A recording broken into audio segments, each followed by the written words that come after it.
Perkenalkan, nama saya Angelina Kolektai, NPM 22 14337, kelas A, Sesos 2022. Judul PPT menelusuri konsep dan urgensi Pancasila dalam arus sejarah bangsa Indonesia. 1. Periode penusulan Pancasila. Pancasila dirumuskan dalam sidang pertama BPUPKI. Sidang pertamanya sendiri dilaksanakan pada 29 Mei sampai 1 Juni 1945. Dalam sidang BPUPKI pertama, yang dibahas adalah dasar negara Indonesia. Kemudian sidang kedua yang dilakukan pada 10 sampai 17 Juli 1945 membahas tentang rancangan Undang-Undang Dasar. Yang kedua, periode perumusan Pancasila. Pancasila dirumuskan dalam sidang pertama BPUPKI yang dilaksanakan pada 29 Mei hingga 1 Juni 1945. Dalam sidang tersebut, pembahasannya berkaitan dengan dasar negara Indonesia.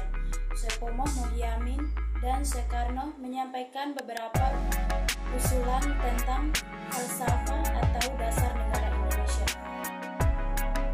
Yang ketiga, periode pengesahan Pancasila. Pengesahan Pancasila dalam sidang BPUPKI pertama, tepatnya tanggal 1 Juni 1945, Soekarno berkesempatan untuk menyampaikan gagasan melalui pidato mengenai dasar negara Indonesia.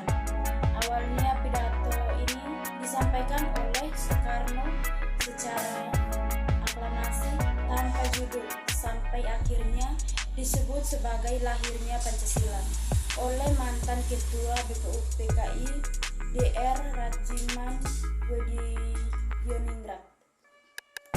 Setelah menyampaikan pidatonya, isi gagasan dasar negara Indonesia negara dari Soekarno yang disebut Pancasila diterima oleh para anggota BPUPKI yang hadir di dalam persidangan. Sebagai bentuk tindak lanjut, BPUPKI membentuk panitia kecil atau panitia 9 yang bertugas merumuskan kembali Pancasila sebagai dasar negara Indonesia.